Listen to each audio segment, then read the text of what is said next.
পৃথিবীর যে কোনো দেশের সাথে আমাদের সম্পর্ক হবে সমতার, মর্যাদার। কেউ বিন্দু মাত্র ডমিনেন্স করার চেষ্টা করলে তার সাথে চোখ রাঙিয়ে কথা হবে, বুলেটের সামনে মুখ পেতে দেওয়া হবে।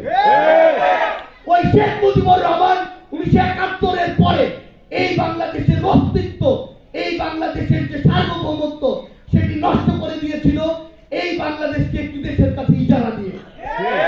এই বাংলাদেশের সংবিধান একটি দেশের সংবিধান তাদের ইচ্ছা মতো এই বাংলাদেশের সংবিধান করে, এই বাংলাদেশের সামগ্রিক কাঠামো তাদের ইচ্ছা মতো। এই বাংলাদেশে বিগত 16 বছরে খুনি হাসিনা নির্লজ্জের মতো এই বাংলাদেশকে উপস্থিত থেকে বলে সে নাকি ভারতকে যা দিয়েছে ভারত সারা জীবন মনে রাখবে।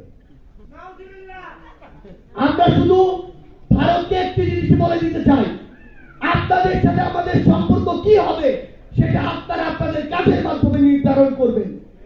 যে খুনি হাসিনা